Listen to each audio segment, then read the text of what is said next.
करुणा निधान भगवान श्री राम की करुणा आप सभी के लिए सदैव कल्याण का सृजन करती रहे, यह मेरी आंतरिक शुभकामना। आज मेरे इस ज्ञान सत्र का 5वां दिन है और आखिरी दिन है। प्रातः काल के कार्यक्रम में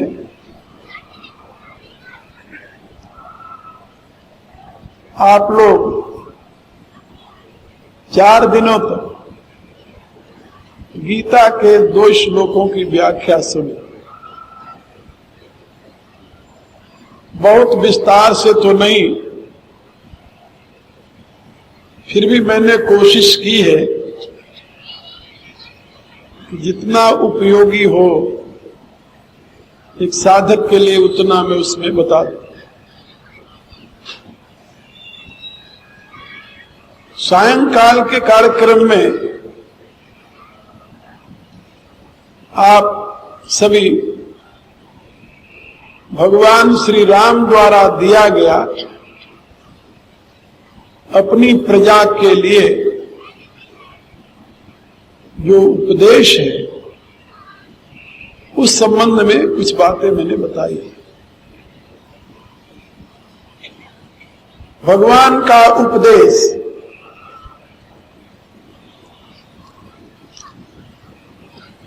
पांच भागों में विभाजित है। पहले भाग में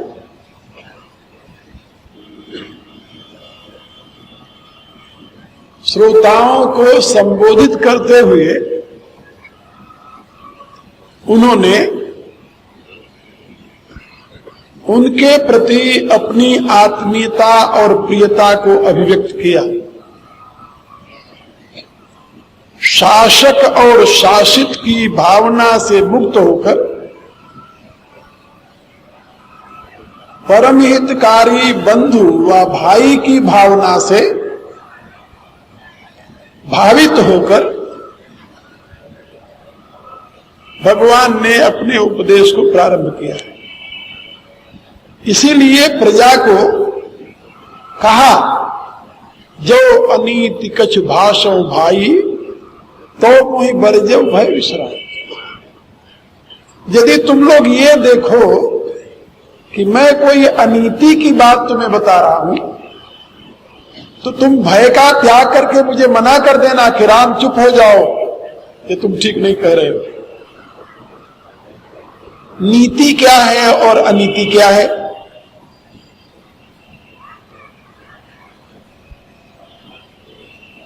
व्याकरण में नी धातु जो है एक गत्यर्थक है।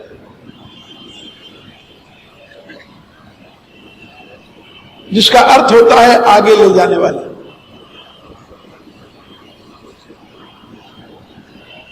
आप लोग एक शब्द तो बहुत अच्छी प्रकार जानते हैं, उन्नति।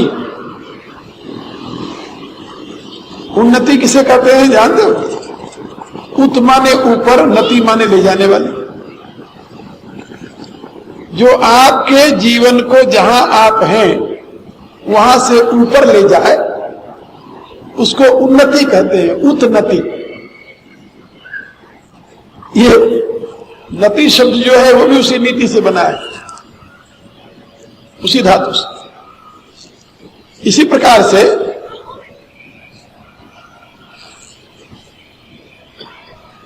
यहां पर भगवान ने कहा नीति का अर्थ ऊपर ले जाने वाला और अनीति का अर्थ नीचे ढकेलने वाला। अनीति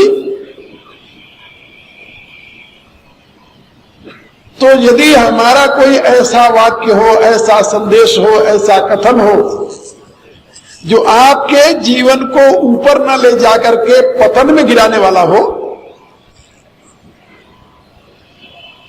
तो उसके लिए आप हमें निर्भय होकर के मना कर देना। तो मोहि बरजो भय विश्राई, ऐसा भगवान ने कहा। जब तक श्रोता और वक्ता में आत्मीय संबंध न हो जाए और जब तक श्रोता ये न समझ ले कि वक्ता मेरे हित की बात कह रहा है, तब तक उस वक्ता की कोई बात महत्वपूर्ण नहीं होती।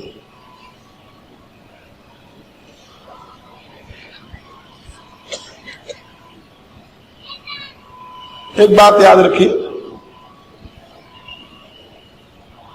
वक्ता जब किसी भी प्रकार की वासना से, कामना से, अपनी इच्छा से प्रेरित होकर श्रोता के लिए कोई बात कहेगा, तो वो बात श्रोता के हृदय को स्पर्श करने वाली नहीं होती। उसमें वक्ता का स्वार्थ छिपा हुआ होता है, और जहां वक्ता स्वार्थ रहित होकर, स्वार्थ ही छल है, इसलिए जहां वक्ता छल रहित होकर के कुछ न चाहते हुए केवल श्रोता के कल्याण की बात कहता है, वो बात श्रोता के हृदय को स्पर्श करती है।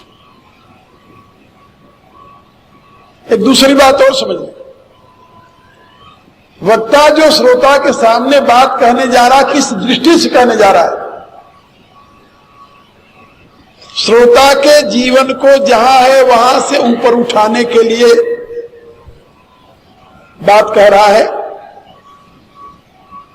या श्रोता जहां पर है वहीं पर उसके लिए परोसने के लिए बात कह रहा है, या श्रोता के मन को रंजित करने के लिए, मनोरंजन के लिए बात कह रहा है? किस लिए बात कह रहा है?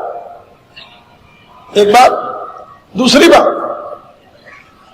वक्ता अपने अनुभव के अनुसार कोई बात कह रहा है, according to your own experience, या किसी किताब से पढ़ करके वो जनता को सुना रहा है, दूसरे की बात कह रहा है, या केवल वक्ता को खुश करने के लिए कोई बात कह रहा है? तीन प्रकार के वक्ता होते हैं, और श्रोता किस दृष्टि से सुनने आए हैं इस पर भी निर्भर करता है। अपनी उन्नति के लिए मार्गदर्शन की दृष्टि से किसी वक्ता की बात सुनने आए हैं, या अपने मन को बहलाने के लिए वक्ता की बात सुनने आए हैं, या मनोरंजन की दृष्टि से वक्ता की बात सुनने आए हैं, या कुछ लोग समय पास करने के लिए वक्ता के पास चले जाते हैं। श्रोता किस दृष्टि से सुन रहे हैं, वक्ता किस दृष्टि से बोल रहा है, वक्ता के बोलने का प्रयोजन क्या है, श्रोता के सुनने का प्रयोजन क्या है, ये जब तक बात स्पष्ट न हो जाए तब तक वो सत्संग नहीं कहा जाता। भगवान राम ने अपनी श्रोताओं को स्पष्ट शब्दों में कहा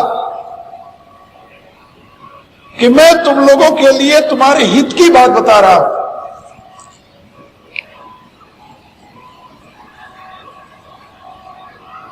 एक कम्युनिस्ट मुझे मिले, कम्युनिस्ट, मुझे एक बात बताओ आपको, कम्युनिस्ट मुझे मिले तो इस प्रसंग के ऊपर मेरे से चर्चा करने लगे। संयोग से थे तो सनातनी कुल के, रामायण भी पढ़ी थी, सुनी थी, लेकिन रामायण को किस दृष्टि से वो पढ़ते थे जरा आप मेरी बात सुन लो। तो उन्होंने भगवान राम के इस संदेश को किस ढंग से समझा और उस विषय में मेरे से प्रश्न उत्तर करने लगे। कहा कि ये जो लोग राजा लोग या अधिकारी लोग हैं, ये अध्यात्म की घुट्टी पिला करके शरीर की उपयोगिता, संसार की यथार्थता, परमार्थ की बातें बता करके अपनी जनता को बहलाते रहते हैं। और वही बहलाने का काम राम ने भी किया कि जनता को बुला करके ब्रह्म ज्ञान का उपदेश दिया।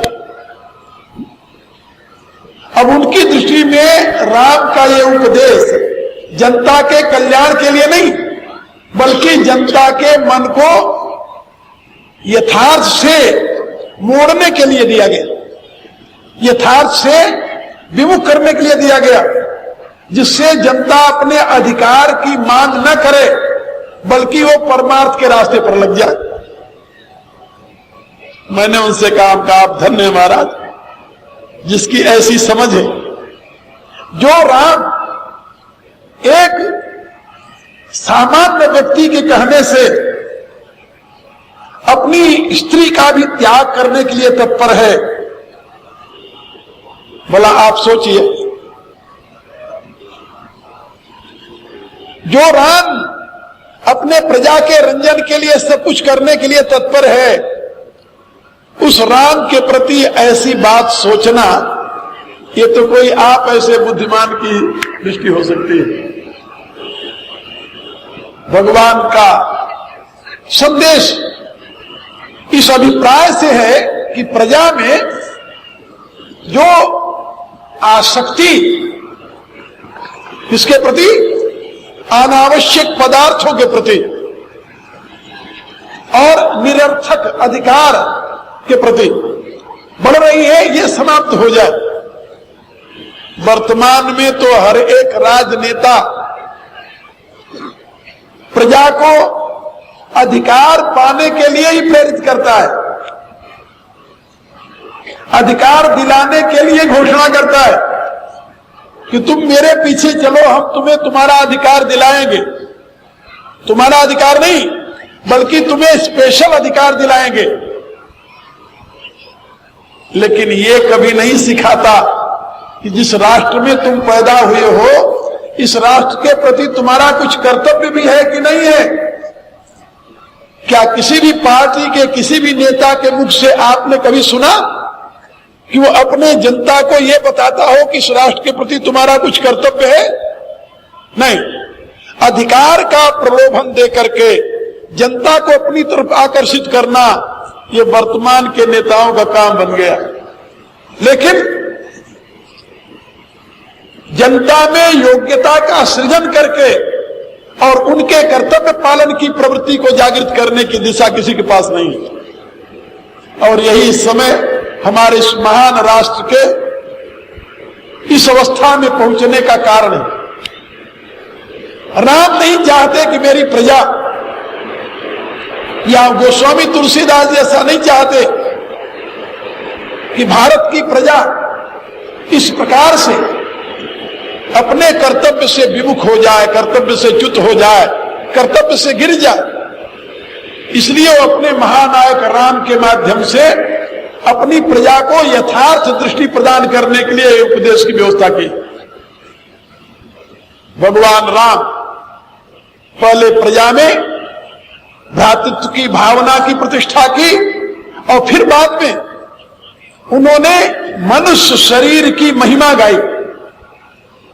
जब तक साधक के हृदय में साधन की महत्ता का बोध नहीं होगा, तब तक उसका वो प्रयोग करके साध्य तक नहीं पहुंच सकता।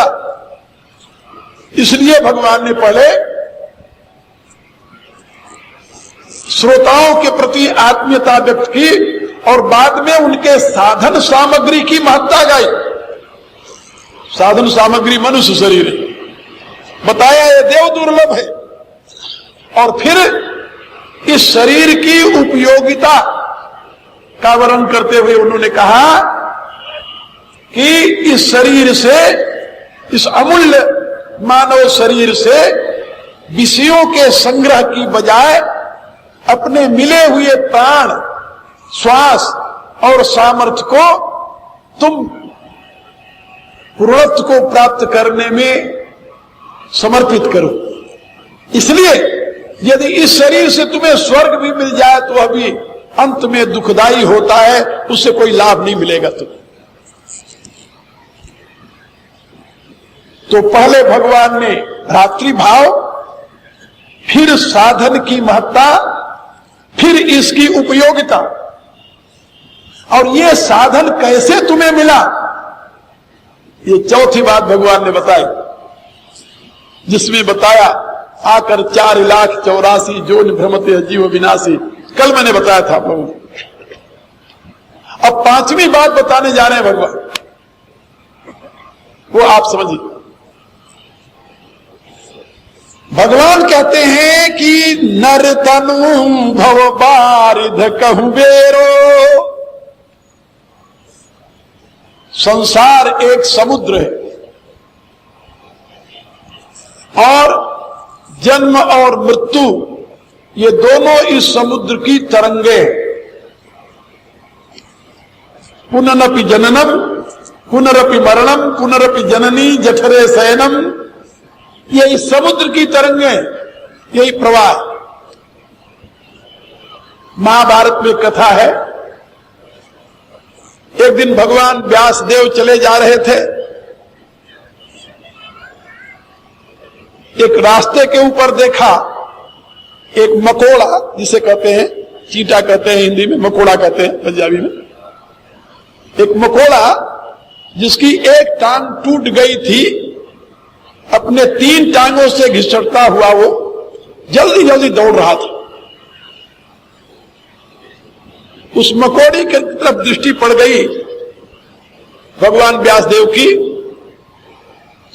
कौतूहल बस उसको उन्होंने उठा लिया, पूछा कि भाई तुम इतने जल्दी क्यों दौड़ रहा है। उस मकोड़े ने उनकी तरफ देखा और उनसे कहा, उनको नमस्कार किया उसने और उनसे कहा कि यहां से 1 योजन दूर पर बैलगाड़ी आ रही है और कहीं मैं उस बैलगाड़ी के नीचे ना आ जाऊं,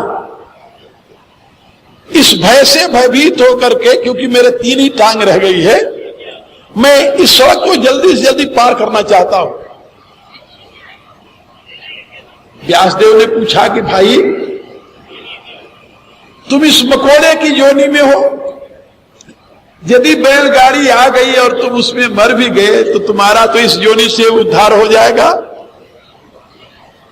तो तुम इस निम्न योनि में रह करके भी इसमें आसक्ति इतनी क्यों करते हो। मकोड़े ने क्या उत्तर दिया जानते हो? मकोड़े ने कहा कि ऋषिवर, इस शरीर से मुझे इतनी ममता नहीं है, ये शरीर तो छूटेगा, लेकिन जब मैं ये सोचता हूं कि इस शरीर के छूटने के पश्चात मुझे फिर किसी मां के गर्भ में जाना पड़ेगा, मां के गर्भ में, जहां एक तरफ मल का स्थान होता है, दूसरी तरफ मूत्र का स्थान होता है, मल मूत्र के बीच में वो गर्भाशय होता है और जिस गर्भाशय में उस दुर्गति के रूप में ये जीव पड़ा रहता है, सर नीचे होता है, पांव ऊपर होता है, सर नीचे मल में गड़ा हुआ और पांव ऊपर, और चारों तरफ गंदे जल से भरा हुआ वह गर्भाशय। जब उस यातना को मैं याद करता हूं, मां के गर्भ में जो लगभग 6 महीने तक भोगना पड़ता है, 3 महीने में तो डेवलपमेंट होता है, लेकिन वो 6 महीने जो भोगना पड़ता है, वो दृश्य जब मेरे ध्यान में आता है तो मेरा हृदय कांप जाता है। तो सोचता हूं कि जितने दिन तक उस दुख से बचा जाए उतने दिन ही सही। कहने का अभिप्राय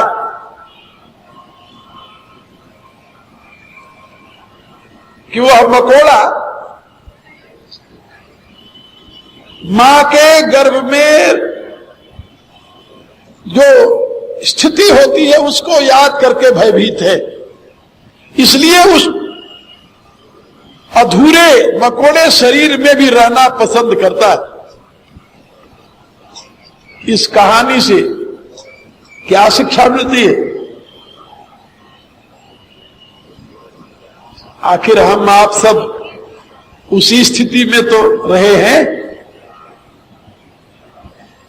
और इसके पश्चात मनुष्य शरीर पाने के पश्चात पुनः उसी स्थिति में जाने के लिए यदि हम कर्म करते रहें तो हमें कौन समझदार कहेगा? सही में जिसे भव समुद्र कहते हैं वो वही स्थिति है जिसमें जन्म और मरण की तरंगें उठती रहती। तो भगवान ने कहा अपनी प्रजा को समझाते हुए कि नर तनु भो बारिध कहु बेरो, ये मनुष्य शरीर जो है ये इस संसार रूपी समुद्र से पार जाने के लिए बेड़ा है, बेड़ा। आप जानते हो ना, नाव से आप समुद्र पार नहीं कर सकते, बहुत मुश्किल। समुद्र को पार करने के लिए तो बेड़े की जरूरत होती है।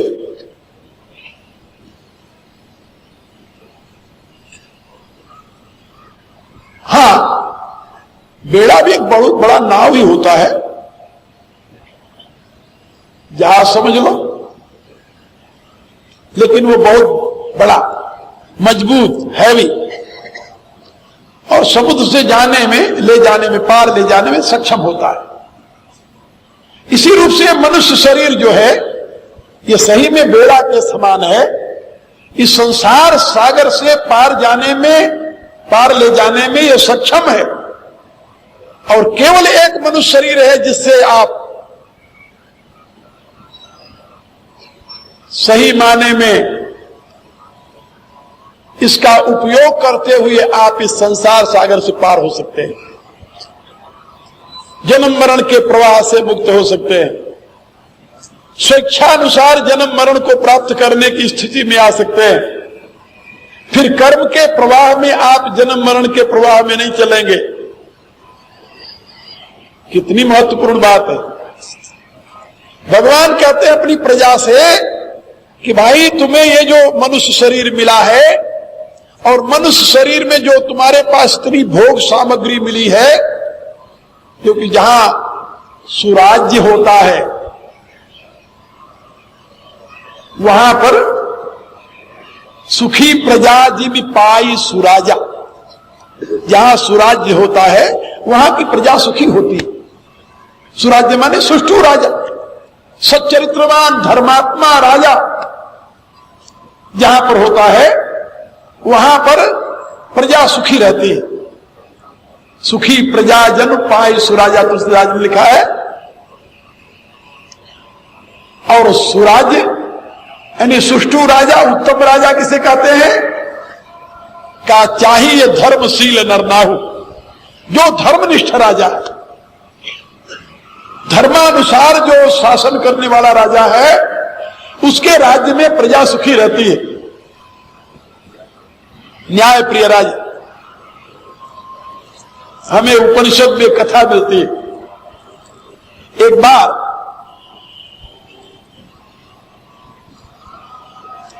एक ऋषि कुमार में और एक राजकुमार में झगड़ा हो गया। झगड़ा हो गया,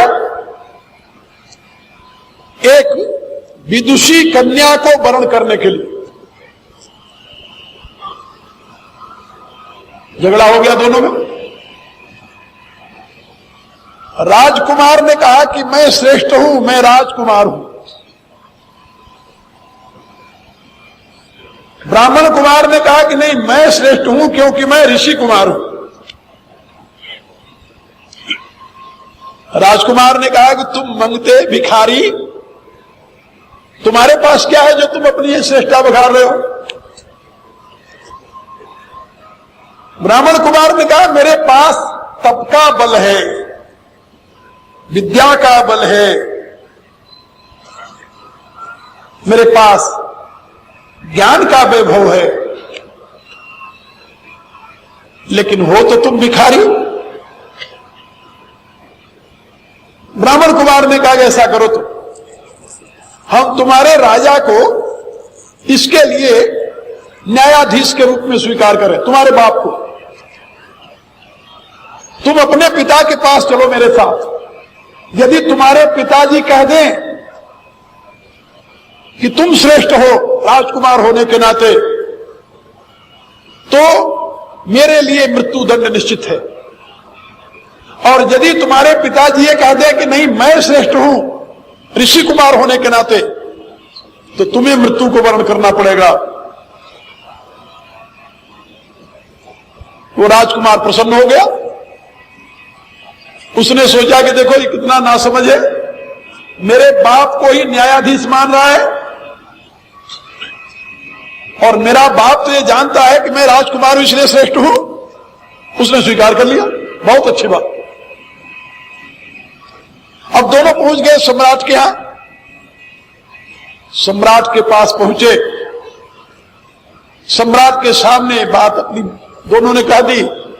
शर्त यह थी कि जो पराजित होगा उसको मृत्युदंड मिलेगा। और सही में सम्राट का वो इकलौता पुत्र था, इकलौता पुत्र। अब सम्राट के सामने प्रश्न आया क्या किया जाए। यदि वो न्याय कहता है तो उसके अकेले पुत्र की मृत्यु होती है, और यदि अन्याय करता है तो अपने धर्म से भ्रष्ट हो जाएगा। राजा धर्मात्मा, उसने निश्चय किया कि भले ही मेरे पुत्र की मृत्यु हो जाए, भले ही मेरे वंश का नाश हो जाए, लेकिन मैं अन्याय नहीं, न्याय करूं। और बड़े उत्तम तर्क से उस सम्राट ने घोषणा की अपने पुत्र को संबोधित करते हुए, कहा कि वत्स, इनके पिता ऋषि हैं और ऋषि हमारे पूज्य होते हैं। हम जिस संस्कृति सभ्यता जिस धर्म के अनुयायी हैं, जिस देश के अनुयायी हैं, इसमें पद और पदार्थ की पूजा नहीं होती, इसमें वैभव की पूजा नहीं होती, इसमें पूजा होती है तप और त्याग की, इसमें पूजा होती है विद्या की। और विद्या बल में, तप बल में, त्याग बल में इनके पिता मेरे से श्रेष्ठ हैं, और इनकी माता तुम्हारी माता से श्रेष्ठ है क्योंकि वो तपस्विनी है। जब इनके पिता तुम्हारे पिता से श्रेष्ठ हैं, इनकी माता तुम्हारे माता से श्रेष्ठ है, तो ये तो स्वाभाविक है कि ये तुम्हारे से श्रेष्ठ है। वाह! उस सम्राट की इस बात को सुनकर के उसका लड़का जो था मौन हो गया। राजकुमार सर नीचे कर लिया। उसको ये आशा नहीं थी कि उसका बाप इतना निर्दयी होगा, इतना कठोर होगा कि अपने पुत्र के लिए ही मृत्युदंड की व्यवस्था कर देगा। कब इसके आगे तुम्हारा जीवन अब इस ब्राह्मण कुमार के हाथ में है, और प्रतिज्ञा अनुसार तुम्हें मृत्यु को वरण करना होगा। जब यह घोषणा की उस सम्राट ने, जिसका नाम था प्रहलाद, और उसका पुत्र जिसके साथ शर्त लगी थी उसका नाम था बैरोचन, जब प्रहलाद ने घोषणा कर दी तो ऋषि कुमार ने साधुवाद दिया, धन्यवाद दिया और कहा कि राजन, मैं प्रसन्न हूं तुम्हारे न्याय के ऊपर, और इस प्रसन्नता में मैं तुम्हें पुरस्कार में तुम्हारा पुत्र लौटा रहा हूं। जिस देश में धर्म की इतनी प्रतिष्ठा थी, आज उस देश के राजनेता क्या कहते हैं कि ये हमारा देश यदि धर्म निरपेक्ष नहीं हुआ तो ये देश खंडित हो जाएगा। धर्म निरपेक्ष होगा तो बचा रहेगा, धर्म निरपेक्ष नहीं हुआ तो खंडित हो जाएगा। उन भले आदमियों से जरा पूछिए कि धर्म निरपेक्ष होकर देश खंडित हुआ है या धर्म सापेक्ष होकर खंडित हुआ है? मुझे पूछिए। जहां से हिंदू धर्म का प्रकाश हुआ था, आज वो सिंधु घाटी हिंदुस्तान नहीं है, वहां से क्या चला गया? हमारा भूमि तो वही है, सिंधु नदी भी वही बह रही है, रहा क्या नहीं वहां अपना? भूमि नहीं रही क्या? वो पर्वत नहीं रहे क्या? वो वृक्ष बनावटियां नहीं रही क्या? ये सब कुछ तो वही है। फिर वहां से क्या चला गया?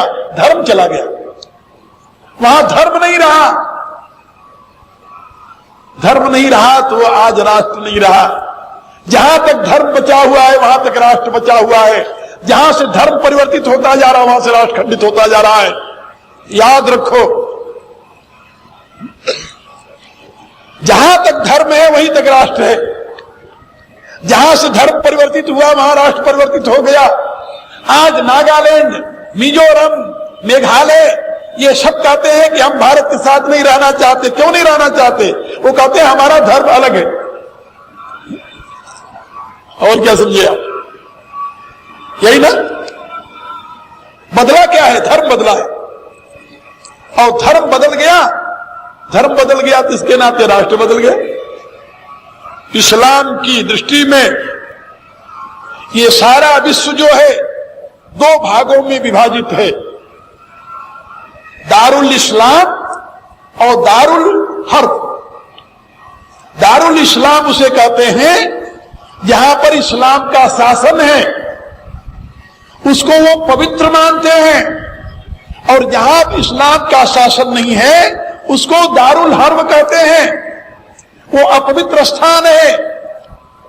और जो इस्लाम का पुजारी नहीं है वो काफिर है, कुफ्र करने वाला, जाहिल है, वो पतित है, वो अधम है, वो और खुदा का विरोधी है वो, क्योंकि मोहम्मद रसूलुल्लाह स्वीकार नहीं करता वो, इसलिए उसे जीने का अधिकार नहीं है।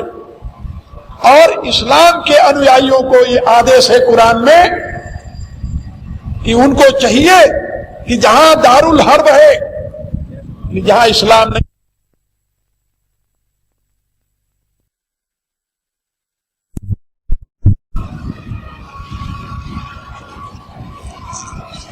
क्या बताऊं आपको, इस समय इस देश को विखंडित करने के लिए एक नहीं अनेकों चक्र चल रहे हैं। ईसाई लगे हुए हैं पूरे जोर से कन्वर्सन में, मुसलमान लगे हुए पूरे जोर से कन्वर्सन में। और कन्वर्सन ही नहीं, जगह जगह विचारधारा को बदलने में। आप देखिए यहां से दिल्ली तक जाइए तो आपको हर 10 मील बाद एक कब्र मिलेगी, वहां पर एक दरगाह मिलेगी, वहां पर बैठा हुआ एक व्यक्ति मिलेगा। योजनाबद्ध सारे काम हो रहे हैं इस राष्ट्र को समाप्त करने के लिए। और कम्युनिज्म तो भारत में जितने कम्युनिस्ट हैं तो शुरू से ही राष्ट्र के विपरीत आचरण करने वाले हैं। उन्होंने कभी राष्ट्र के प्रति अपनी आस्था व्यक्त नहीं की। आप लोगों को मालूम होगा जब चाइना का अटैक हुआ था तो कम्युनिस्टों ने चाइना का समर्थन किया था, भारत का नहीं। खैर, भारतीय संस्कृति सभ्यता से उनको कुछ लेना देना नहीं है, यहां के धर्म से आस्था से कुछ लेना देना नहीं है। यहां पर इस्लाम, ईसाई और कम्युनिज्म ये तीन पहले से ही कुचक्र चला रहे हो, वहां पर चौथे अब हमारे राजनेता उनके हाथ के पुतले बन गए हैं केवल अपने स्वार्थ सिद्धि के लिए। वो भी कहते हैं अब हमें धर्म नहीं चाहिए। और आश्चर्य की बात तो ये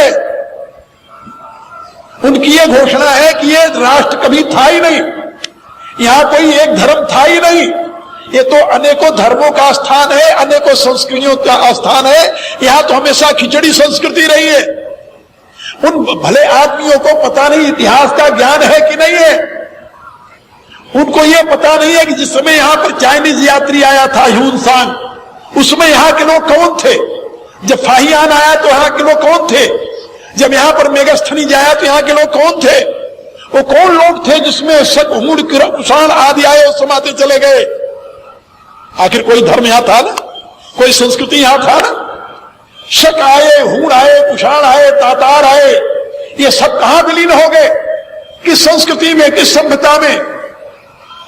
कौन समझावे उन्हें कि यहां हिंदू धर्म नाम का एक महासमुद्र है जिसमें तमाम सरिताएं आकर के लीन हो गई।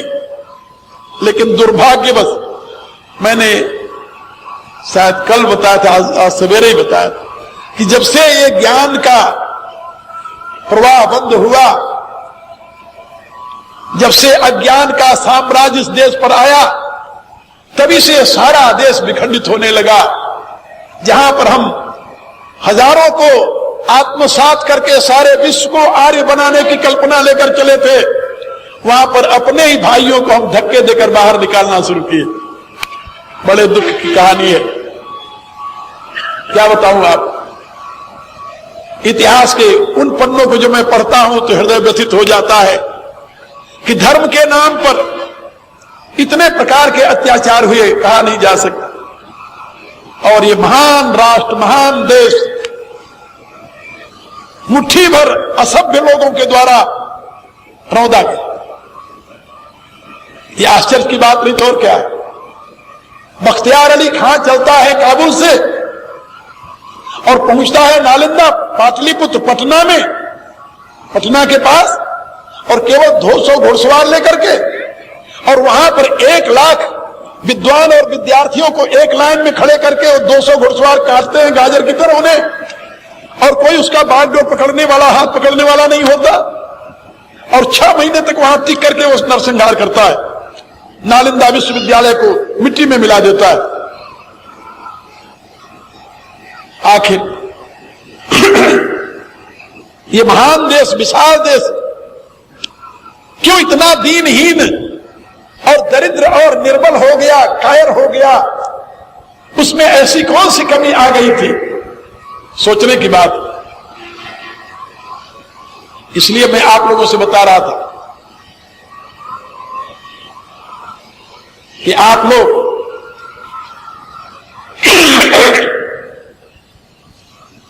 धर्म को अंधविश्वास का अंग न समझें। धर्म आस्था का विषय नहीं है, विवेक का विषय है, युक्ति और तर्क का विषय है। मनु ने घोषणा की है, यस तर्के नानुसद्धन्ते स धर्मं वेदनेतर। जो तर्क के द्वारा, युक्ति के द्वारा, बुद्धि के द्वारा अनुसंधान करेगा वही धर्म को जान पाएगा, सब नहीं। लेकिन दुर्भाग्य है इस देश की, यहां पर आज के इस देश के कर्णधार कहते हैं हमें धर्म की जरूरत नहीं है, हम धर्म निरपेक्ष हो जाए तो हमारा उद्धार हो जाए। कितने आश्चर्य की बात है। और याद रखना, इस धर्म निरपेक्ष की घोषणा रूपी महापाप का परिणाम केवल नेता ही नहीं भोगेंगे, सारी जनता को भोगना पड़ेगा। क्यों? एक दिन मैंने बताया था कि पाप के 4 स्तर होते हैं, व्यक्तिगत पाप, परिवारगत पाप, समाजगत पाप और राष्ट्रगत पाप। और राष्ट्रगत पाप जो होता है उसमें सारी प्रजा इन्वॉल्व मानी जाती है। धर्म निरपेक्ष राजनीति का स्वरूप क्या होगा जानते हो? यही जो हो रहा वर्तमान में। क्योंकि इनमें धर्म की आस्था होती तो आज जो गरीबी की रेखा से भी नीचे रहने वाला इतना बड़ा वर्ग है, उसके अधिकार को लूट करके इस प्रकार से अपने घर भरते लोग। अरे कुछ तो इनको शर्म आती। पाप का ही भय होता। 4 भय है जिसके नाते मनुष्य पाप नहीं करता, याद रखो। 4 प्रकार का भय। और सबसे पहला भय होता है ईश्वर का। मनुष्य पाप नहीं करता। दूसरा भय होता है नरक और स्वर्ग का, पाप और पुण्य का। ये पाप और पुण्य के भय से मनुष्य पाप नहीं करता। तीसरा भय होता है समाज का, यदि मैं अपराध करूंगा समाज क्या कहेगा, तो समाज के भय से भी मनुष्य पाप नहीं करता। और चौथा भय है सरकार का।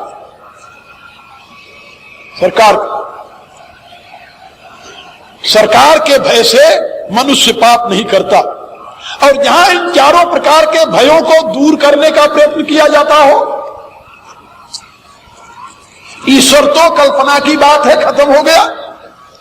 पाप पुण्य माने कोई है ही नहीं, न स्वर्ग है न नरक है। क्योंकि ये तो अंधविश्वासी लोगों ने धर्म के नाम पर फैला रखा है। तो ईश्वर को अस्वीकार कर दिया, पाप पुण्य को अस्वीकार कर दिया, 2 तो खत्म हो गया। अब रह गया समाज का भय। समाज में भय के कारण ही नहीं रहने देना चाहिए कि जिस समाज में सारे न कटे हो, वहां एक नाक वाला आ जाए तो उसको नक्कू कहो। जब नक्कू कहकर बुलाओगे तो अपने आप उसको शर्म आ जाएगी। किसको? नाक वाले को। यानी जिस समाज में कोई ईमानदार रहेगा ही नहीं तो दूसरे को बेईमान कौन कहेगा? तो ऐसी कोई युक्ति लड़ाओ जिससे सब बेईमान हो जाए। और सबको बेईमान बनाने का कितना सुंदर विधान 50 वर्षों में किया गया भारत में। आज हर एक व्यक्ति के जबान से निकलता है कि सब बेईमान है। क्या आज से 50 वर्ष पहले आप कल्पना किए थे? क्या 25 वर्ष पहले कल्पना थी कि कभी भारत में यह कहा जाएगा कि हां सब बेईमान है? कोई कल्पना नहीं कर सकता था। जिस देश का सम्राट ऋषियों के सामने एक प्रतिज्ञा करता है, नामेस्तेनो जनपदे न कदर्यो न मद्यपः नाना हिताग्नि न अविद्वान न स्वैरी स्वैरिणी कुतः। ये सम्राट है एक अश्वकेतु नाम का, जो ऋषियों के सामने प्रतिज्ञा करता है कि ऋषियों, नामेस्तेनो जनपदे, मेरे राज्य में कोई चोर नहीं है, और न कदर्यो न मद्यपः, मेरे राज्य में कोई कंजूस नहीं है, कोई मदिरा पीने वाला नहीं है मेरे राज्य में। प्रतिज्ञा करता है वो ऋषियों के सामने, घोषणा है उसकी। न मेस्तेने जनपदे न कदर्यो न मद्यपः नाना हिताग्नि, मेरे राज्य में कोई ऐसा व्यक्ति नहीं जो अपने कर्तव्य का पालन न करता हो, क्योंकि ना अविद्वान, मेरे राज्य में कोई आपको अविद्वान नहीं मिलेगा, और ना स्वैरी स्वैरिणी कुतः, और मेरे राज्य में जब कोई व्यभिचारी पुरुष ही नहीं है तो व्यभिचारिणी स्त्रियां कहां से हो सकती है? यह प्रतिज्ञा करता है वो राजा ऋषियों के सामने। ये गप नहीं है, यथार्थ था देश का। ये भारतीय संस्कृति सभ्यता का आधार था। और आज इन सबको खत्म करने की योजनाबद्ध उपाय चल रहा है। पहले आपके भोजन को भ्रष्ट कर दिया जाए। आप मुर्गी पालिए, आप सुअर पालिए, आप मछली पालिए, सब्सिडी मिलेगी आपको। किसके लिए? खाने के लिए। और क्या इनकी पूजा करने के लिए पालते हैं? इन्हें खाने के लिए ना। तो आपका आहार भ्रष्ट किया जा रहा है, और गली गली में शराब की दुकान खोल करके शराब पीने का रिवाज प्रचलित किया जा रहा है। पहले कोई एक शराब पीता था तो लोग अंगुली उठाते थे कि ये तो मद्यप है, शराबी है, जान से बात मत करो। और अब शराब पीना फैशन है। जो शराब नहीं पीता उसके ऊपर अंगुली उठाई जाती है। ये ऑर्थोडॉक्स है। उल्टा हो गया कि नहीं? और अब रह गया जुए की बात। देखिए, सरकार ने लॉटरी का धंधा शुरू कर दिया। क्या है? जुआ, सरकारी जुआ। मान्यता प्राप्त जुए का नाम लॉटरी, ये और कुछ है। और चौथा रह गया चरित्र, न स्वैरी स्वैरिणी कुता वाली बात। उसके लिए तो अब कोई प्रतिबंध की बातें नहीं रही। यहां घोषणा किया गया कि sex is biological demand and one can fulfil according to his own choice. Sex जो है ये तो बायोलॉजिकल डिमांड है, शरीर की मांग है, कोई कहीं पूरा कर सकता है। इसके लिए सच्चरित्र और दुष्चरित्र की क्या बात है? और उसका परिणाम आपको जान करके भी दुख होगा। अभी मैं कुछ दिन पूर्व दिल्ली में एक जगह व्याख्यान दे रहा था। वहां एक सज्जन खड़े होकर के उन्होंने बताया कि दिल्ली के स्कूलों की जांच हुई है, और जिन स्कूलों में जांच के दौरान आपको जानकर आश्चर्य होगा, मोर देन 60% 10वीं में पढ़ने वाली लड़कियां वर्जिन नहीं है। क्या समझे? 10वीं में पढ़ने वाली लड़कियां वर्जिन नहीं मिली है। और यह लेख छपा ट्रिब्यून में। मैं आपको यह बता रहा था कि इस देश के सारे गौरव के आधार को भ्रष्ट करने की योजनाबद्ध कोशिश हो रही है। और देश की जनता धर्म के नाम पर अंधविश्वास के प्रवाह में बहती चली जा रही है। आज भी इस देश में 85% आबादी आपकी है, और आप कोई बात कहें कोई सुनने वाला नहीं है। और जो 10% या 11% बैठे हुए हैं लोग, विधर्मी जिसे कहते हैं, वो चाहे तो गवर्नमेंट को जिधर चाहे उधर ले चाहते रहे, इधर से इधर कर दे, इधर से इधर कर दे। आप अपने अहंकार में फूले हुए हैं। हमारी उपासना की ये पद्धति, तुम्हारी उपासना की ये पद्धति। अरे भाई, एक ही बाप के तो बेटे हो तुम। रक्त तुम्हारा एक है, संस्कार तुम्हारा एक है, विचार तुम्हारा एक है, आधार तुम्हारा एक है, फिलॉसफी तुम्हारी एक है। विघटन के लिए स्थान कहां है तुम्हारे? लेकिन नहीं, ये स्वार्थी लोगों की देन है सारी। भगवान राम जानते हैं कि प्रजा में जब स्वार्थ की वृद्धि होगी तो प्रजा पतित हो जाएगी, विखंडित हो जाएगी। इसलिए वो अपनी प्रजा को समझा रहे हैं कि स्वार्थ से ऊपर उठो। ये मनुष्य शरीर जो मिला है, ये कंकड़ बटोरने के लिए नहीं, स्वार्थ की पूर्ति के लिए नहीं मिला है। कहा तो फिर किस लिए मिला है? समझा रहे, नर तनुभव बारिध कहु बेरो। ये संसार सागर से पार जाने के लिए बेड़ा। आप लोग भी किसी को गाली देते हो तो क्या कहते हो? अरे जा तेरा बेड़ा डूब जाए, यही कहते हो ना। हम लोगों के पास भी कोई आता तो यही कहता, महाराज मेरा बेड़ा पार कर दो। उस बेचारे को ये पता नहीं कि बेड़ा क्या है जिसको पार करना है। नहीं बात पता नहीं कि बेड़ा क्या है और डूब कहां रहा है जिससे पार होना है उसे। और जो कहता है कि तेरा बेड़ा डूब जाए, उसको भी पता नहीं कि उसका बेड़ा क्या है जिसको डूबने के लिए कह रहा है। यहां पर भगवान राम अपनी प्रजा को उपदेश देते हुए बता रहे, बेड़ा क्या है? कहा ये तुम्हारा मानव शरीर। इसका डूबना क्या है? विषयों में रत हो जाना। और इसका पार होना क्या है? परमात्मा के साथ जुड़ जाना। यदि मानव शरीर का धर्मानुसार सदुपयोग करो तो बेड़ा पार हो जाएगा, और यदि इसको विषयों में फंसाए रहोगे तो बेड़ा डूब जाएगा। दुनिया कोई ताकत इसे पार नहीं कर सकती। अब बताओ, तुम्हारा बेड़ा तुम्हारे जिम्मे है या किसी दूसरे के जिम्मे है? मैं हमेशा ये कहा करता हूं, और आप भी इस सत्य को समझते होंगे, यदि कभी आप सूर्य को देखना चाहेंगे तो अपनी आंखों से देखेंगे, मेरी आंखों से नहीं। मैं अपनी आंखों से आपको सूर्य नहीं दिखा सकता। आपको अपनी आंखों से सूर्य देखना पड़ेगा। हां, इतना जरूर है, हम ये बता सकते हैं कि वो सूर्य है, इंडिकेट कर सकते हैं। I can only indicate you, but you will see sun through your own eyes, not through my eyes. भगवान यहां पर बता रहे हैं कि नर तनुभव बारिध कहु बेरो। ये मनुष्य शरीर संसार सागर से पार जाने के लिए बेड़ा है। और सन्मुख मरुतु अनुग्रह मेरो, और मेरा जो अनुग्रह है वो इस बेड़ा के लिए सन्मुख वायु है। सन्मुख, क्योंकि जहां से बेड़ा चला है उधर ही से जाना है। जहां से आपकी यात्रा शुरू हुई है वहीं जाना है। यदि आगे जाना हो तो सन्मुख मरुत हानि करेगा।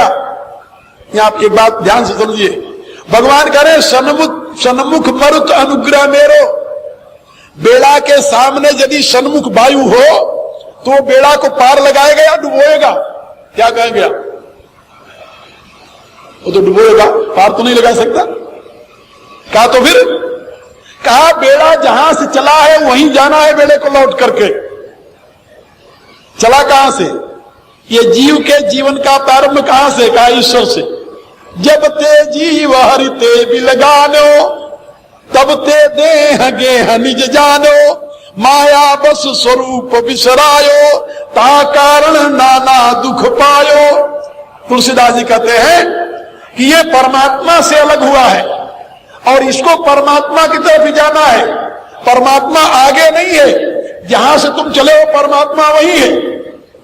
बात समझे? एक और उदाहरण द्वारा आपको समझाऊं। मैथमेटिक्स के जो विद्वान हैं, समझदार हैं, उनको पता होगा, थोड़ी सी गणित जो जानता हो उसको पता होगा कि एक डॉट लगाइए और डॉट को यदि मूवमेंट कीजिए, गति दीजिए तो रेखा बन जाएगी। अब आप बताइए उस रेखा का कहीं अंत है क्या दुनिया में? रेखा कहीं अंत है? कहीं नहीं, इम्पॉसिबल। फिर क्या रेखा का अंत है ही नहीं है? कहा कभी रेखा का अंत होगा? कहा जहां से डॉट का मूवमेंट चला है वहीं ले आकर उसे मिला दो तो अंत हो जाएगा। क्या समझे? जहां से रेखा प्रारंभ हुई है उसको वहीं लाकर मिला दो, रेखा का अंत हो जाएगा।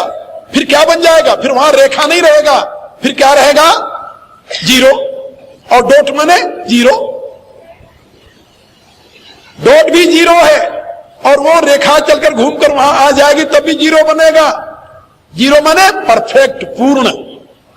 इसी को कहते हैं पूर्णमद पूर्णमिदं पूर्णात् पूर्णमुदच्यते पूर्णस्य पूर्णमादाय पूर्णमेवावशिष्यते। जहां से आपकी जीवन यात्रा प्रारंभ हुई है, जब वहीं आप पहुंच जाएंगे तो आप पूर्ण हो जाएंगे।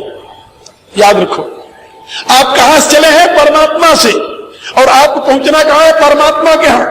तो परमात्मा के यहां पहुंचने के लिए अभी जो आपका प्रवाह संसार की तरफ बह रहा है, तो संसार के सन्मुख यदि वायु मिलेगी तो आपका बेड़ा उल्टा चलना शुरू हो जाएगा। जिधर से आया है उधर ही चलना शुरू हो जाएगा। जब उधर चलना शुरू हो जाएगा तो अपने लक्ष्य तक पहुंच जाएंगे। लक्ष्य आपका आगे नहीं है, पीछे। इसलिए भगवान कह रहे कि नर तनु भो बारिद कहूं बेरो सममुख मरुतु अनुग्रह मेरो। मेरा अनुग्रह जो है वो सामने की वायु है, जो उसको उसके जहां से उद्भव स्थान है वहां पहुंचा देने में सक्षम हो जाता है। सन्मुख मरुतु अनुग्रह मेरो। लेकिन बेड़ा ऐसे आगे नहीं जाता या ऐसे उस दिशा में नहीं जाता, जहां से चला है वहां नहीं पहुंच जाता जब तक कि उस बेड़े के पतवार को संभालने वाला कोई न मिले। बेड़े के पतवार को संभालेगा तो भगवान ने कहा कर्णधार सतगुरु दृढ़ नावा दुर्लभ साज सुलभ करि पावा। कहा वो कर्णधार तो सदगुरु बनता है। बेड़े की दिशा कब बदलती है? कहा जब कोई सदगुरु मिल जाए। रामायण में सर्वत्र सदगुरु शब्द का प्रयोग किया। सदगुरु वेद बचन विश्वासा, वहां भी सदगुरु शब्द है, क्योंकि वेद में भी सदगुरु शब्द है। सदगुरु का अभिगच्छेद समित पाणी श्रोत्रियम ब्रह्मनिष्ठम। सदगुरु की व्याख्या की गई। सदगुरु किसे कहते हैं? गुरु दो प्रकार के होते हैं, एक सदगुरु, दूसरा असदगुरु। असदगुरु कौन है भाई? वो भी गुरु है। गुरु माने ज्ञानदाता, जो आपको कच्ची से लेकर के पीएचडी तक पढ़ा रहा है, वो भी गुरु है। लेकिन वो सदगुरु नहीं है। गुरु तो भी है, ज्ञान आपको दे रहा है, लेकिन वो फर्स्ट हैंड ज्ञान नहीं है, वो सेकेंड हैंड ज्ञान है। उस ज्ञान से आपको आत्मबोध नहीं होता। वो ब्रह्म विद्या नहीं है, वो अर्थ विद्या। इसलिए गुरु वो भी है, लेकिन वो सदगुरु नहीं। सदगुरु वह है जो आपको सत्य तत्व में अनुरक्त करा दे, सत्य तत्व का बोध करा दे। और सत्य तत्व का बोध वही करा सकता है जो स्वयं सत्य में अवस्थित हो और सत्य को जानता हो। इसलिए उसके लिए लक्षण बताया गया। सदगुरु अभिगच्छेत श्रोत्रियम ब्रह्मनिष्ठम समित पाणी श्रोत्रियम ब्रह्मनिष्ठम। जो श्रोत्रिय है, ब्रह्मनिष्ठ है, वो सदगुरु। श्रोत्रिय माने शास्त्र का ज्ञाता। आप कोई प्रश्न लेकर गुरुजी के पास गए, गुरुजी से आप प्रश्न किए तो उन्होंने उत्तर दिया। प्रश्न नहीं करते, जो मैंने बताया वो करते रहो, बस जाओ, क्योंकि उत्तर उनके पास कुछ है नहीं, बताएंगे कहां से। और जो गुरु शिष्य की शंका का निराकरण नहीं कर सकता, उसको गुरु होने का अधिकार ही नहीं है। प्राचीन काल में हमारे यहां एक प्रक्रिया थी, आजकल तो भेड़िया धसन जिसके कहा तुलसीदास जी ने वो हो गया है। प्राचीन काल में एक प्रक्रिया थी, लोग गुरु की तलाश करते थे। गुरु की तलाश कैसे करते थे जानते हो? जब उनके हृदय में कोई जिज्ञासा उत्पन्न होती थी तो जिज्ञासा लेकर के महात्माओं के पास जाते थे, और जो उनकी जिज्ञासा का सही समाधान कर देता था वो उनका गुरु हो जाता था। वही अपने आप को समर्पित कर देते थे, और जब तक उनकी जिज्ञासा का समाधान नहीं होता था तब तक वो वहां टिकते नहीं थे। रामायण में आप पढ़ते हैं ना, रामायण में भुसुंडी जी का जीवन पढ़िए। जब उनके हृदय में लालसा उत्पन्न हुई, उत्तरकांड में ये प्रसंग आता है, उनके हृदय में लालसा उत्पन्न हुई। लालसा क्या उत्पन्न हुई? एक लालसा उर अति बाढ़ी, छूटी त्रिविध ईशना गाढ़ी। एक लालसा उर अति बाढ़ी, कौन सी लालसा बड़ी? का राम चरण बारिज जब देखो, तब निज जन्म सुफल करी लेखो। जब मैं अपने नेत्रों से एक बार भगवान राम का दर्शन कर लूं तो मैं अपने नेत्रों को, अपने जीवन को सार्थक समझूंगा, सफल समझूंगा। और इस लालसा को लेकर के वो जहां जहां अब घूमने लगे, गुरु की तलाश करने लगे। गुरु की तलाश में घूमने लगे वो। मेरी इस लालसा को पूर्ण करने वाला कौन हो सकता है? और जहां जहां उनको कोई ऋषि मिलते थे वहां पहुंच जाते थे, प्रणाम करते थे, अपना प्रश्न करते थे, लेकिन उनका सही उत्तर नहीं देता था, उससे आगे बढ़ जाते थे।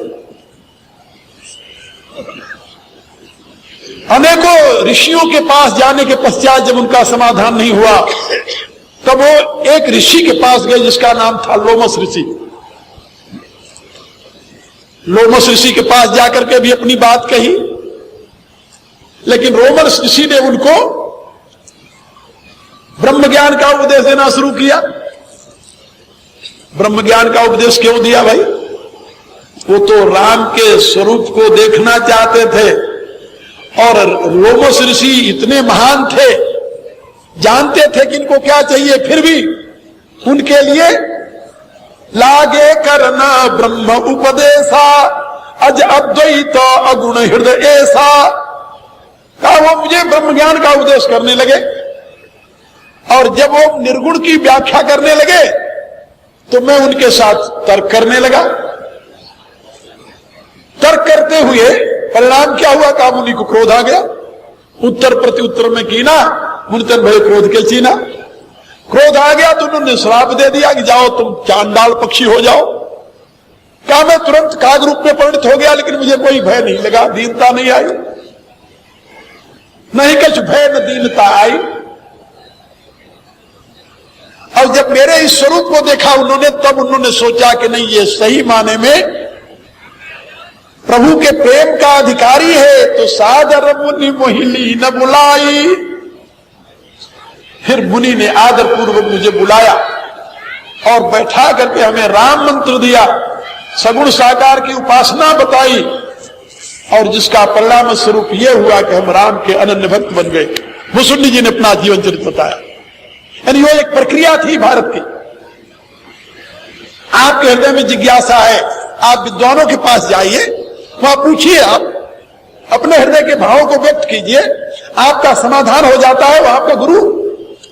या कहीं सत्संग में आप जाते हैं, किसी की बात आपके हृदय को स्पर्श करती है, वो आपका गुरु है, याद रखो। और जहां आपके शंका का समाधान हो जाए, जो अपने अनुभव द्वारा आपके अंतर के तम को दूर करने में सक्षम है, वही आपका गुरु है। उसको सद्गुरु कहते हैं। शास्त्र ज्ञान के द्वारा आपके शंका का समाधान करेगा और तत्वबोध के द्वारा आपका मार्गदर्शन करेगा। इसलिए श्रोत्रियम ब्रह्मनिष्ठम, दो लक्षण है गुरु के, सदगुरु के। यहां पर भगवान बता रहे हैं कि ये संसार सागर से पार जाने के लिए नौका तो है, ये बेड़ा है, ये मनुष्य शरीर, लेकिन ये बेड़ा तब संसार सागर से पार जाएगा जब इसके लिए कोई कर्णधार होगा। और कर्णधार कौन होगा? का कर्णधार सतगुरु दृढ़ नावा, ये दुर्लभ साज सुलभ करी पावा। कोई सदगुरु मिल जाए, जब सदगुरु की उपलब्धि हो जाएगी तो आपका ये बेड़ा अपने आप किनारे लग जाएगा। क्योंकि हमारे यहां वैदिक विज्ञान में ये अद्भुत प्रक्रिया की परंपरा के प्रकाश में ही अब तक भारत की प्राचीनतम विद्या चली आ रही है, जिसको ब्रह्म विद्या कहते हैं। गीता की महत्ता क्यों है? गीता में भी अर्जुन अपने आप को प्रभु के चरणों में समर्पित करते हुए यही कहता है, साधिमाम शिष्यस्तेहम साधिमाम त्वाम प्रपन्नम। हे प्रभु, मैं आपका शिष्य हूं, आप मुझे उपदेश दीजिए। तब भगवान उपदेश देते। हमारे शास्त्रीय विधान में बताया गया है कि जब तक कोई जिज्ञासु शिष्य भाव से तुमसे प्रश्न नहीं करता तब तक उसे तत्वज्ञान का उपदेश देना व्यर्थ है, क्योंकि उसके लिए ग्रहण ही नहीं होगा, वो ग्रहण कर ही नहीं सकता। इसलिए रहस्यमय ज्ञान जो है, गूढ़ तत्व न साधु दुरामय आरत अधिकारी जपाम, ऐसा बताए। तो तुलसीदास लिखते हैं कि भगवान अपनी प्रजा को ये समझा रहे हैं, ये नर तनु भो बारिद कहु मेरो, सन्मुख मरुतो अनुग्रह मेरो, कर्णधार सतगुरु दृढ़ नावा। जब कर्णधार कोई सदगुरु, तब ये नाव दृढ़ हो जाती, दृढ़ नाव बनती है। तब वैसे दृढ़ नहीं है। दृढ़ क्यों नहीं है? इसलिए कि वैसे तो इधर से उधर फ्लोटिंग करती रहती है, दृढ़ता नहीं आती, उसमें स्टेबिलिटी नहीं आती। सदगुरु मिल जाए तो स्टेबिलिटी आ जाती है। क्योंकि रामायण की यह घोषणा है, गुरु बिनु भो निधि तरई न कोई, जो बिरंच शंकर सम होई। चाहे शिव और ब्रह्मा के समान ही क्यों न हो, बिना गुरु के इस सागर से कोई पार नहीं जा सकता। लेकिन एक बात और याद रखो, जहां शाश्वत सनातन धर्म में गुरु की इतनी महिमा गाई है, वहां गुरु के लिए लक्षण भी बताए हैं, जो मैंने पहले बताया आपको, गुरु कैसा होना चाहिए। तुलसीदास जी ने चौपाई लिखी है कलयुग की महिमा में, जहां उन्होंने बताया कि गुरु सिख अंध बधिर कर लेखा, एक न सुनई एक नहीं देखा, हरई शिष्य धन शोक न हरई, सो गुरु घोर नरक महु परई। ये तुलसीदास जी ने लिखा। मेरे कहने के क्या है, माता पिता कौन बने इसमें आप स्वतंत्र नहीं है, इसमें स्वतंत्र नहीं है। कोई भी आपके मां बाप बन गया, कर्मानुसार आप इसके यहां जन्म ले लिए, लेकिन गुरु आपका कौन होना चाहिए इसमें आप स्वतंत्र हैं। आप अपने विवेक का प्रयोग कर सकते हैं, बुद्धि का प्रयोग कर सकते हैं, और तदनुसार सदगुरु की तलाश करके अपने आप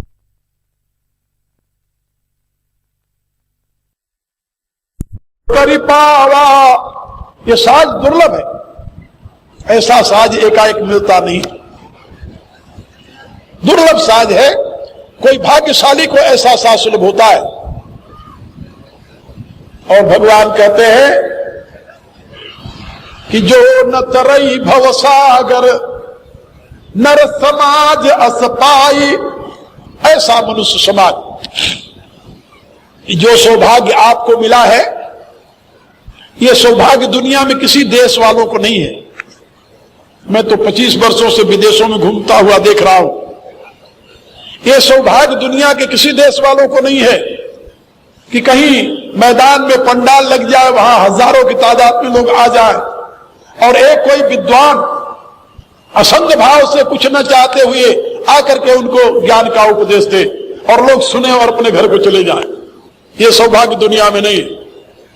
वहां तो पहले प्रोग्राम करना है तो कोई हॉल बुक कराओ और टिकट की घोषणा करो कि इतना टिकट लगेगा यदि सुनने आप अंदर जाओगे तो। क्या समझे? और हर एक जगह सत्संग हो भी नहीं सकता, स्पेशल स्थान होगा वही हो सकता है। पैसे से ज्ञान खरीदने की प्रक्रिया है देशों में, दूसरे देशों में, और यहां श्रद्धा मान लबते ज्ञान। भारत में श्रद्धा के बल पर ज्ञान प्राप्त किया जाता है, दूसरे देशों में पैसे से ज्ञान खरीदा जाता है। और जो पैसे से ज्ञान खरीदने की वृत्ति रखने वाले हैं उनको हमारे यहां वैदिक भाषा में क्या कहते हैं जानते हो? सुकस्य द्रवती। वो शोक के पीछे दौड़ने वाले शूद्र कहे जाते हैं। भारत में शूद्र नाम की कोई जाति नहीं रही है।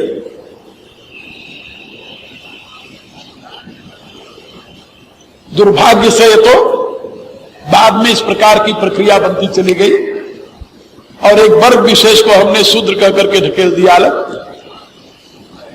लेकिन ऐसी बात ही नहीं।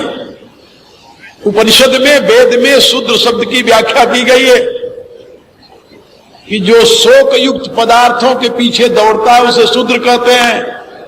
और वेद की इस व्याख्या के अनुसार आज देखा जाए तो भारत में आपको 99% वही मिलेंगे जो संसार के शोक में पदार्थों के पीछे दौड़ रहे हैं।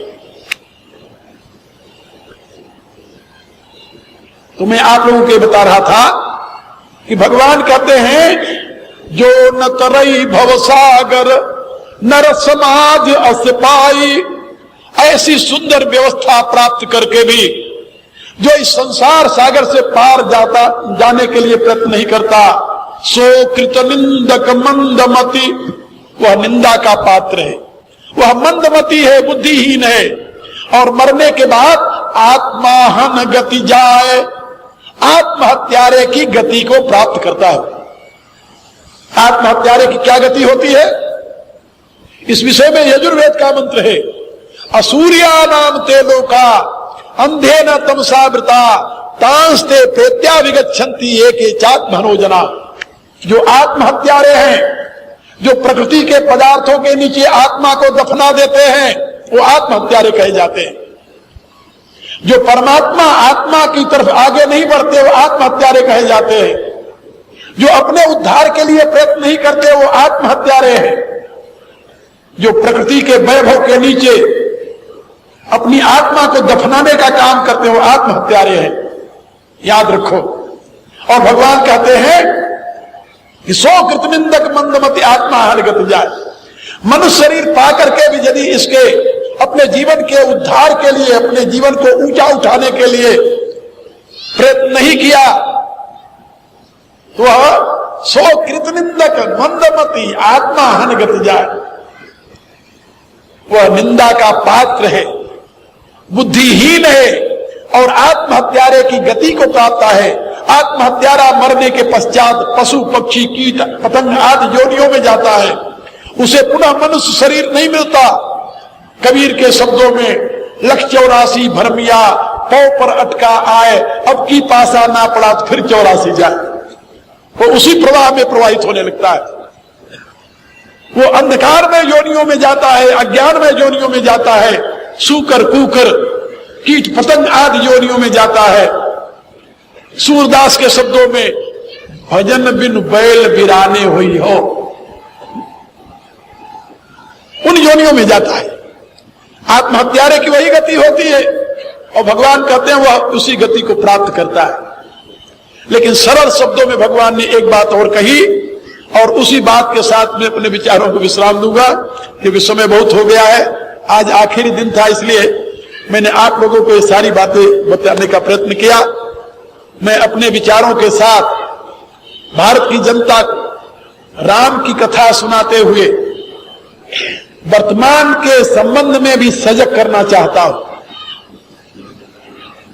इसलिए मैं जहां भी जाता हूं, जहां भी बोलता हूं, वहां की जनता को जागृत करने का काम मेरा पहला लक्ष्य होता है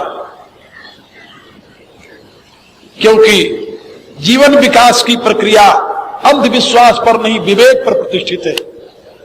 यहां पर भगवान ने एक बात कही है कि जो परलोक यहाँ सुख चाहू, तो वचन हमार मान दृढ़ गाऊ, सुगम सुखद मार्ग यह भाई, भगति मोर पुराण श्रुति गाई।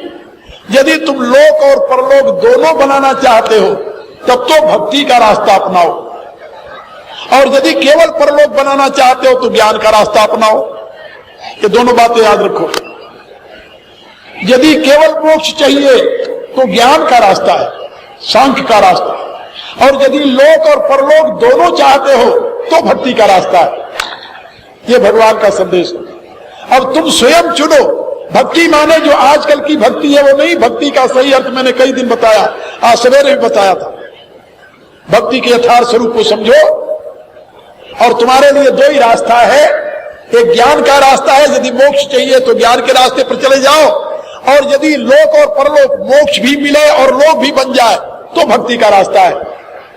तुलसीदास जी के शब्दों में, सुर दुर्लभ सुख कर जगमाही, अंतकाल रघुपतपुर जाही।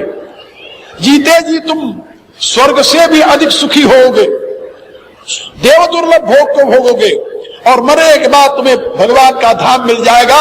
ये लोक परलोक तुम्हारा दोनों बन जाएगा भक्ति के रास्ते से। और भक्ति का रास्ता का स्वरूप क्या है जानते हो?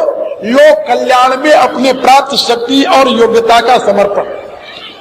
ये संसार को विराट पुरुष का स्वरूप मान करके, जैसे भगवान राम ने हनुमान जी को उपदेश दिया था, मैं सेवक सचराचर रूप स्वामी भगवंत। ये भक्ति का सही रास्ता है। भक्ति का ये रास्ता नहीं जो आजकल प्रचारित किया जाता है। भक्ति का उचित रास्ता है, मैं सेवक सचराचर रूप स्वामी भगवंत। भक्त के आदर्श हनुमान जी हैं, भक्त के आदर्श भरत जी हैं, भक्त के आदर्श विभीषण हैं, भक्त के आचार्य लक्ष्मण हैं। आप उनके जीवन को देखिए। मैं तो यही कहा करता हूं कि माला फेरने वाला भक्त नहीं है। फिर हनुमान जी की भक्ति देखिए, एक तरफ गदा है उनके बाएं हाथ में और एक हाथ में माला भी। लोक कल्याण के लिए उनके पास गदा है और आत्मोत्थान के लिए, सुमिरन के लिए माला। और जब तक ये दोनों आपके जीवन में नहीं आएगा तब तक आपका न लोक बनेगा न परलोक बनेगा। इसलिए आदर्श रूप से भगवान मारुति के जीवन को देखिए, भक्तों के उन महापुरुषों के जीवन को देखिए। इस युग में भी बहुत ऐसे महापुरुष हुए हैं जिन्होंने सही दिशा दी है मानव समाज को। इसलिए उनकी शक्ति युक्त भक्ति और वैराग्य युक्त ज्ञान, उसके यथार्थ स्वरूप को समझते हुए यदि आप लोग उनके बताए हुए रास्ते पर चलेंगे तो आपकी आत्मा का उत्थान होगा और आपके राष्ट्र का भी कल्याण होगा। और जो इस राष्ट्र पुरुष के साथ विराट पुरुष की अर्चना करता है उसी का लोक और परलोक दोनों बनता है।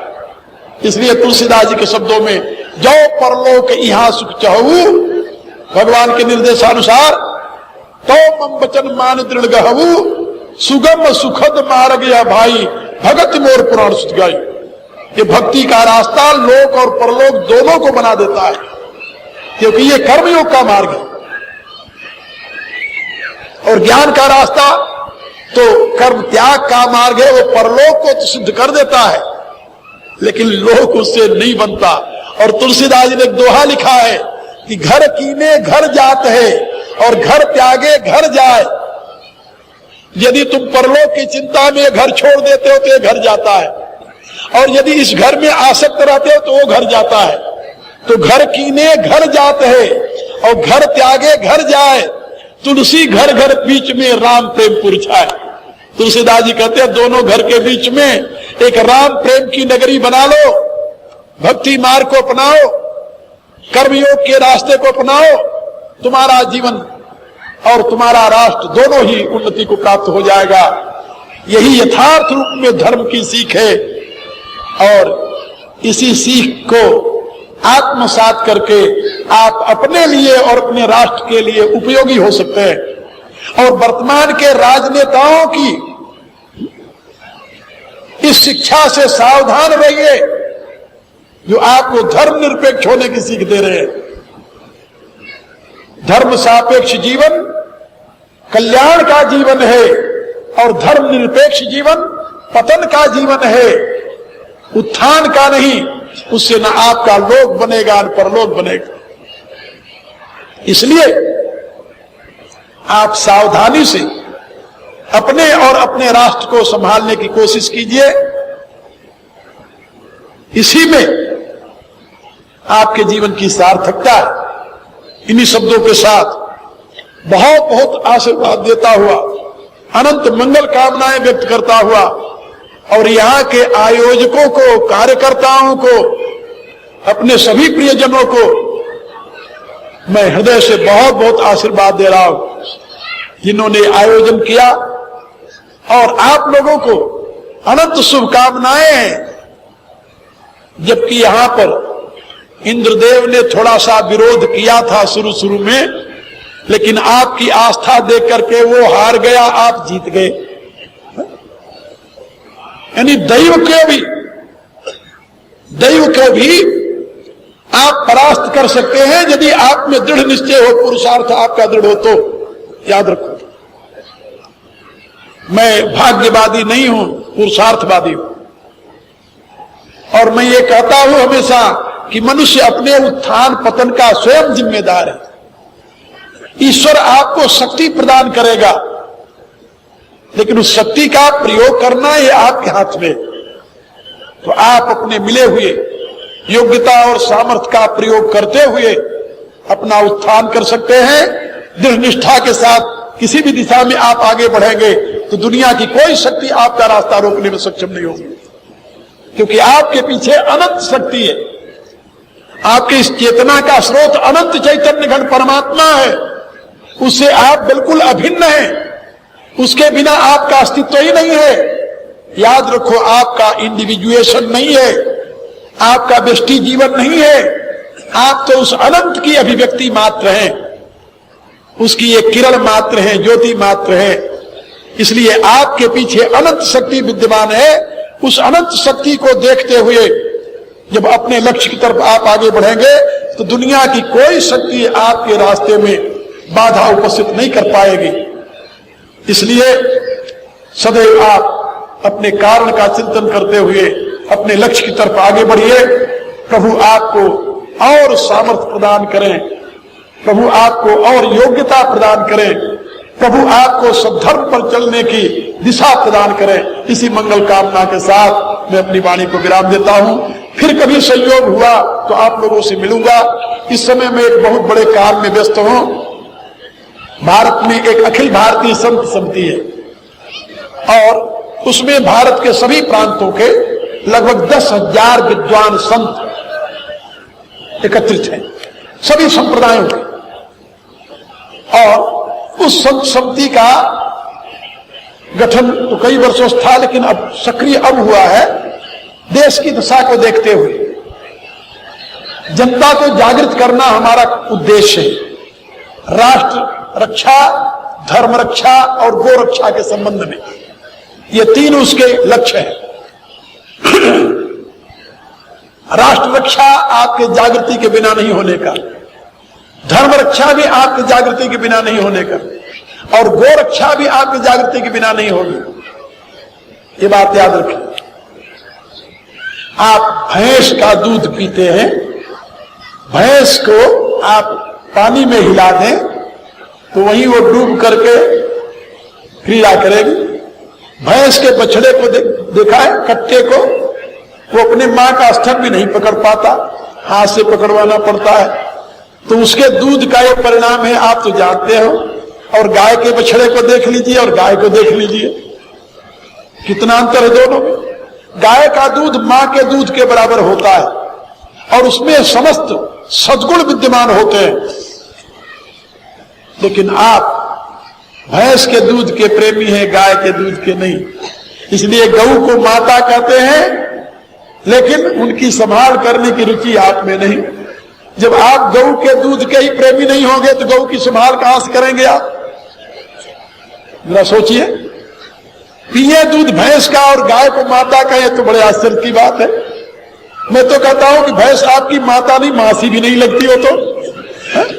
माता की तो बात दूर रही। तो अपने बच्चों को गाय का दूध पिलाई।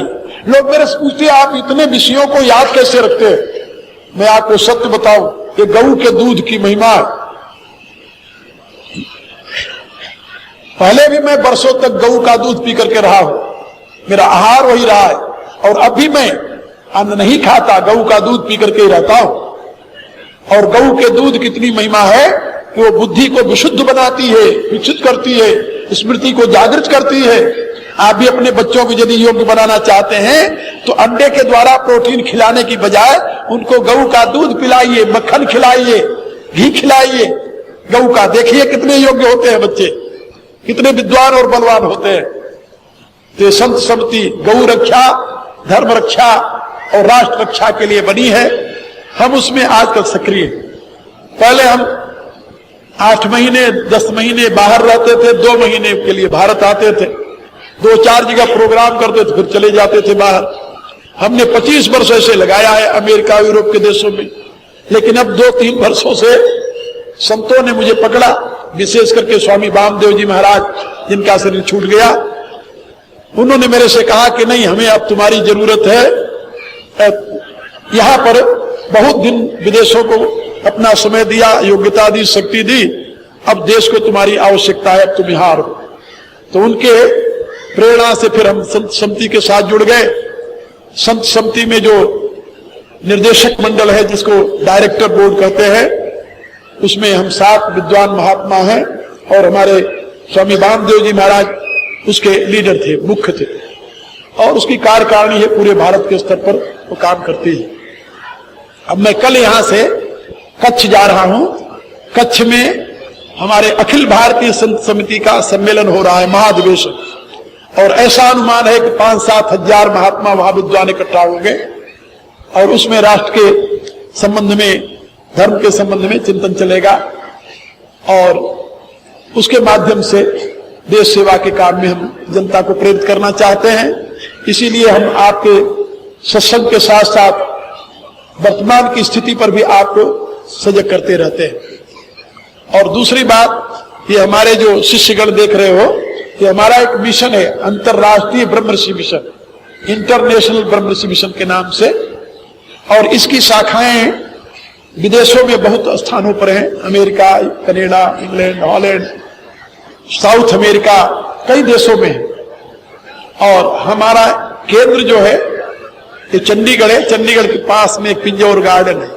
पिंजौर गार्डन के बगल में वहां एक विराट नगर नाम का स्थान बसाया है हमने, वहां ब्रह्मर्षि आश्रम है। वो हमारी मोनेस्ट्री है।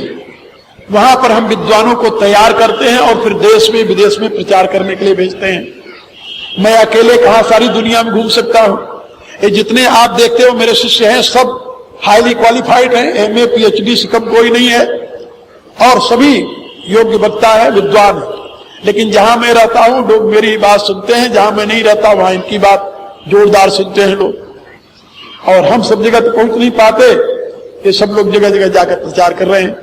तो इस प्रकार से मेरे पास समय 20 विद्वान हैं जो मेरे विचारों को भिन्न भिन्न स्थानों पर देश विदेश में प्रचारित कर रहे हैं। मैं जहां जाता हूं वहीं आह्वान करता हूं लोगों का कि आप में से और भी कुछ लड़के लड़कियां योग्य निकले इस दिशा में, जो धर्म के लिए, राष्ट्र के लिए अपने जीवन को समर्पित करें। और उनकी शिक्षा की व्यवस्था हमारे आश्रम में है। हम उनको सारे विश्व के समस्त धर्म भी पढ़ाते हैं। मैंने स्वयं अध्ययन किया है, जितने धर्म हैं, कुरान है, बाइबल है और जितने अन्य ग्रंथ हैं दूसरे धर्मों के, सबको मैंने पढ़ा है। और अपने शिष्यों को मैं उनको समझाता हूं और उसके बाद में वैदिक धर्म के यथार्थ स्वरूप को समझाकर फिर समाज में उनको प्रचार के लिए भेजता हूं। तो ये कार्यक्रम हमारे सेंटर से चलता रहता है। हमारा एक सेंटर जो है वो अपने आप में एक गांव है। आप लोग इसलिए बता रहा हूं, कभी आपकी रुचि हो तो वहां जरूर आओ। आप पिंजौर गार्डन के सामने किसी से पूछोगे विराट नगर तो बता देगा। वहां भगवान मारुति हमारे आदर्श हैं। उनकी 41 फुट ऊंची प्रतिमा है वहां पर। हम लोग उन्हीं की आराधना करते हैं, हनुमान जी की, भगवान मारुति की, और उनकी ही भक्ति का प्रचार करते हैं, क्योंकि हमारे आदर्श भक्त हनुमान जी हैं। हम भक्ति के दूसरे स्वरूपों को मान्यता नहीं देते, क्योंकि मेरी ऐसी राय है कि भक्ति के यथार्थ स्वरूप की मान्यता देने से ही समाज में शक्ति का जागरण होगा। और शक्तिहीन भक्ति जो है होती है, याद रखो, निरर्थक होती है। वो थोड़ी देर कंसोलेशन तो देगी लेकिन आपकी रक्षा नहीं कर पाएगी। और शक्ति युक्त भक्ति जो है वह आपको दुनिया में गौरव के साथ जीने के लिए तैयार कर देगी। तो मेरी भक्ति का मार्ग शक्ति युक्त भक्ति है और वैराग्य युक्त ज्ञान है। ये हमारा मुख्य संदेश। इसलिए दुनिया में जहां हमारे कहीं आश्रम है वहां सब जगह हम वेदांत, सांख्य, योग पढ़ाते हैं और योगिक क्रियाओं के द्वारा अपने जीवन को उन्नत बनाने की प्रक्रिया सिखाते हैं। और हमारे आश्रम में भी यही होता है। तो जब कभी आप लोगों की रुचि हो तो आप वहां आ सकते हो। यू विल वेलकम देयर, आपका स्वागत होगा वहां आश्रम में, और वहां से आप देखकर समझ सकते हो कि हम लोग क्या करना चाहते हैं। ये तो मैंने परिचय के रूप में आप लोगों को बताया, क्योंकि यहाँ पे पहली बार आया था तो आप लोग सभी तो मेरे से परिचित नहीं थे, लेकिन आप लोगों ने जितनी श्रद्धा से, आस्था से मेरी बातें सुनी है एकाग्र होकर के, इससे मैं जानता हूं, समझ गया हूं कि आप लोग सही माने में सुयोग्य श्रोता है और अच्छे ज्ञान के पात्र हैं। और इसीलिए मैं अपने समय से भी ज्यादा समय लगाकर आप लोगों के हित की बात बताने का प्रयत्न करता रहा हूं। अब आप लोगों से मैं आज्ञा लूंगा, और क्योंकि मुझे शायद आज रात में या कल सवेरे सवेरे बहुत जाना पड़ेगा और दिल्ली से हमें फ्लाइट पकड़नी है, फिर आगे जाना है कच्छ। तो अब आप मेरे साथ प्रार्थना करेंगे। और इसके बीच में कोई कुछ बोलने वाला तो नहीं है ना? अच्छा, पहले प्रार्थना कर लें, फिर कुछ लोग बोलेंगे, शायद धन्यवाद करेंगे, कुछ करेंगे तो करना होता है ना, एज ए फॉर्मेलिटी। तो सर्वे भवन्तु सुखिनः, सर्वे सन्तु निरामयाः, सर्वे भद्राणि पश्यन्तु, मा कश्चित् दुःखभाग् भवेत्। ओम पूर्णमदः पूर्णमिदं पूर्णात् पूर्णमुदच्यते पूर्णस्य पूर्णमादाय पूर्णमेवावशिष्यते। ओम शांति शांति शांति।